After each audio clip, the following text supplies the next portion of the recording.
Welcome to పూరా local.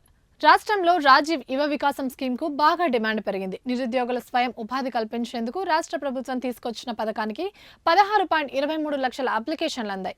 ఈసారి 5 లక్షల యూనిట్లే పంపిణీ చేయాలని ప్రభుత్వం నిర్ణయించగా మూడింతలకు పైగా దరఖాస్తులు రావడం గమనార్హం.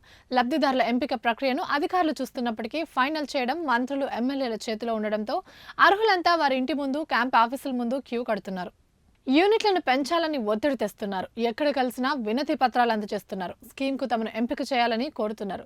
గత కొన్నేళ్లుగా సబ్సిడీ పథకాలు అందుబాటులో లేకపోవడం, కాంగ్రెస్ పార్టీ దశాబ్దం తర్వాత అధికారంలోకి రావడంతో ఈ పథకానికి ఇటు పార్టీ కేడర్ నుంచి డిమాండ్ పెరిగింది.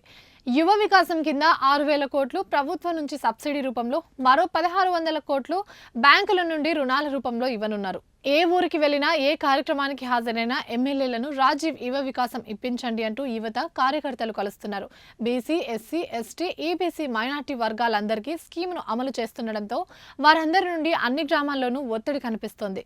మిమ్మల్ని ఎమ్మెల్యేగా గెలిపించేందుకు కష్టపడ్డాం. రాజీవ్ యువ వికాసంలో మాకు మొదటి అవకాశం ఇవ్వండి అంటూ ఎమ్మెల్యేలకు దగ్గరగా ఉండే చిన్నపాటి లీడర్లు, కార్యకర్తలు అడుగుతున్నారు.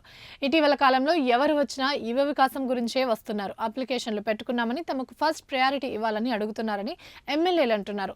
ఇన్ని దరఖాస్తులు వస్తాయని ఊహించలేదు. ఎవరికి ఇవ్వాలి, ఎవరిని కాదనాలో అర్థం కావడం లేదని మంత్రులు పేర్కొన్నారు. రాజీవ్ యువ వికాసం పథకంలో ఎక్కువ మంది 2 లక్షల నుండి 4 లక్షల విలువైన యూనిట్లకే అప్లై చేసుకున్నారు. ఈ యూనిట్లకు 70% సబ్సిడీతో గరిష్టంగా 2,80,000 వరకు సబ్సిడీ రానుంది. మొత్తం దరఖాస్తుల్లో 76.46% ఈ కేటగిరీవే ఉన్నట్లు అధికారులు చెబుతున్నారు. ఈ యూనిట్లతోనే మెరుగైన స్వయం ఉపాధి అవకాశాలు పొందొచ్చని నిరుద్యోగులు భావిస్తున్నారు. 100% సబ్సిడీకి సంబంధించిన 50,000 రుణాలకు కేవలం 39,000 దరఖాస్తులే వచ్చాయి. రోజువారీ చిన్న వ్యాపారులకు ఈ 50,000 రుణాలు ఉపయోగపడతాయని ప్రభుత్వం భావించిన యువత వీటి పట్ల పెద్దగా ఆసక్తి చూపలేదు. 50,000 నుంచి లక్షలోపు రుణాలకు 93,000 మంది అప్లై చేసుకున్నారు. కార్పొరేషన్ల వారీగా చూస్తే బీసీ కింద 8,01,000, ఎస్సీ కింద 3,92,000, మైనార్టీ కింద 2,04,000, ఎస్టీ కింద 1,83,000, ఈడబ్ల్యూసీ కింద 37,000, క్రిస్టియన్ కింద 4,000 మంది దరఖాస్తు చేసుకున్నారు. అర్హుల్లో ఈసారి మిగిలిపోతున్న వారికి వచ్చే ఆర్థిక సంవత్సరంలో ఇవ్వాలని రాష్ట్ర ప్రభుత్వం సూత్రప్రాయంగా నిర్ణయించింది.